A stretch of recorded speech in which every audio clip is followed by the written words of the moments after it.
همیشه از بچگی این ایده توی ذهنم بود که کاش یه جایی، یه امکانی، چیزی فراهم بود که آدما میتونستن از طریق اون استعدادهاشون رو کشف بکنن. این که بتونم مطمئن بشم که راهی رو که دارم میرم یا میخوام حتی ادامه بدم و یا حتی اگر نیاز باشه که من حتی باز هم شغلم رو عوض بکنم، مسیر جدیدی رو انتخاب بکنم. ورزش رو هم دوست دارم، کوه هم دوست دارم، پیاده روی رو دوست دارم، دویدن رو دوست دارم، تجربه کردن رو دوست دارم. همیشه از بچگی تا یادم میاد سردرگم بودم که مثلا چی دوست دارم و باید چی کار بکنم، سراغ چی برم. دیگه اون تست رو دادم و واقعا خوشحالم.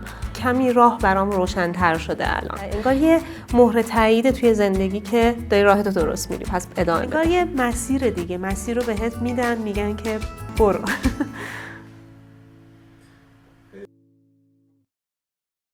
من فرناز سعیدی هستم، 37 سالمه، فرزند سوم از یک خانواده متوسطم. ما اصالتاً برمیگردیم به جنوب ایران، خوزستان، و حالا به خاطر مسائل جنگ و اینها مهاجرت شده بود به اصفهان. در نتیجه من اونجا به دنیا اومدم. زبان اسپانیایی خوندم. البته توی مدرسه هم رشتم ریاضی بود. شاید تا همینجاش رو که بشنوین فکر بکنین که چقدر از این شاخه به اون شاخه پریدم. تازه این فقط اول ماجرا، چون شاخه های دیگه ایرم رفتم و چیزای مختلف تست کردم. دیدم که من ارتباط با آدم ها رو خیلی دوست دارم، اینکه بخوام باشون صحبت کنم و خیلی دوست داشتم از بچگی که یه کالایی مال خودم باشه و بخوام به دیگران عرضه کنم و بفروشم. برای همین کلا فیلد رو عوض کردم، رفتم سراغ فروش. توی یکی دوتا شرکت توی بخش فروششون بودم. کارم خوب بود، بد نبود، خودم دوست داشتم، راضی بودم.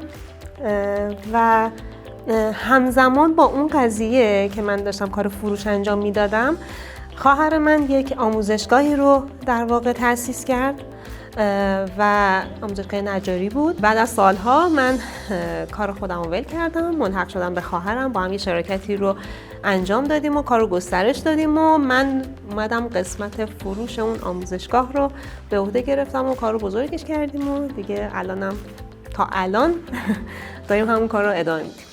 همیشه از بچگی این ایده توی ذهنم بود که کاش یه جایی، یه امکانی، چیزی فراهم بود که آدما میتونستن از طریق اون استعدادهاشون رو کشف بکنن. یه روزی بود داشتم توی اینستاگرام میچرخیدم، بعد حالا یکی از اشخاصی که فالوش میکنم و همیشه از تولید محتواش لذت میبرم، دیدم که یه چیزی داره میگه مربوط به همین کشف استعدادها و حالا چیزای دیگه هم بود، یکیش مربوط به استعدادها بود. اصلا تا کلمه استعداد شنیدم انگار شاخکام تیز شد که چه خبره. این برمیگرده به همون چیزی که من بچگی دوست داشتم که کاش یه امکانی فراهم باشه که من بتونم از طریق اون استعدادهامو کشف بکنم. دیدم که خب داره مای اسمارت جن رو معرفی میکنه، رفتم تو پیج اینستاگرامشون و بعدم رفتم توی سایت مای اسمارت جن، کلی اطلاعاتش رو خوندم. واقعا میتونم بگم تک به تک کلماتش رو خوندم و دیدم که چند تا تست مختلف داره. چقدر جالب که این امکانو ما تو ایران داریم. خیلی برام جالب بود چون یه چیزایی شنیده بودم ولی مربوط به خارج از ایران بود. وقتی دیدم خیلی خوشحال شدم.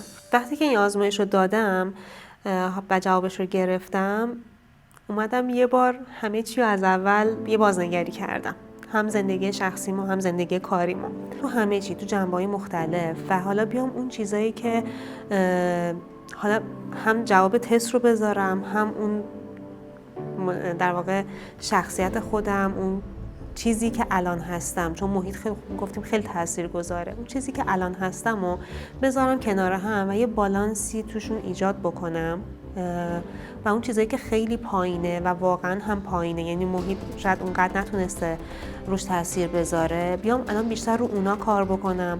الان کجاها رو میتونم قوی‌تر برم جلو، چیا رو نیاز نیست دیگه اونقدری براش انرژی بذارم بخوام ببرمش بالا، خودش بالا هست، حتی شاید لازم باشه که یکم کمش بکنم.